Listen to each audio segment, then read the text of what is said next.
નમસ્તે મિત્રો, હું છું જેમિસ સવાણી મોટર ડ્રાઇવિંગ સ્કૂલમાંથી મિત્રો.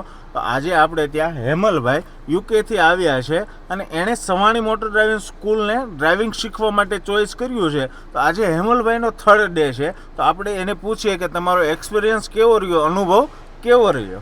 જેમિસભાઈ, આજે તમે જે મને ટ્રાફિકવાળા એરિયામાં લઈ ગયા, હા બરોબર છે, તો મને મારા માઇન્ડમાં પહેલા દિવસે એમ હતું કે આટલા ટ્રાફિકમાં હું ગાડી કેવી રીતના ચલાવીશ, કારણ કે મારું ફર્સ્ટ ટાઈમ હતું ડ્રાઇવિંગ, એટલે આગળ ડ્રાઈવ કર્યું જ નથી.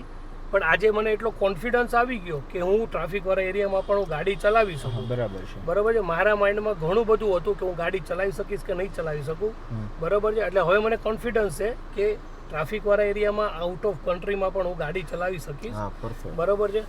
અને બીજું, મને તમારી એક મોટિવેશન વાળી વાત મને બહુ ગમી કે આપણે ગાડી ચલાવતા તમે મને નહોતું કીધું કે હેમલભાઈ આપણે ગાડી તો ચલાવીએ છીએ, પણ આપણે આવતા જતા લોકોને પણ આપણે ધ્યાનમાં રાખવાના છે કે આપણે કોઈને નડતર રૂપ ના થઈએ. બરાબર છે. અને એ વાત આપણે ઇન્ડિયામાં તો છે જ, પણ આઉટ ઓફ કન્ટ્રીમાં જે આપણા સ્ટુડન્ટો, આપણા ભાઈઓ જે છે ને, એ લોકોને પણ ત્યાં શીખવાડે જ છે ગાડી ચલાવતી વખતે કે ખાસ ગાડી ચલાવો છો પણ આજુબાજુના લોકો જે અવર જવર કરતા હોય ને એને પણ તમારે ધ્યાનમાં લેવાના છે. ગાડી બ્રેક મારવાની છે, ઊભું રહેવાનું છે, એ પાસ થઈ જાય પછી તમે આગળ ગાડી ચલાવી શકો છો. મતલબ શોર્ટમાં કે આપણું ડ્રાઇવિંગ એવું હોવું જોઈએ કે કોઈને નડતર રૂપ ન થવું. ના, 100% તમારી વાત રાઈટ છે.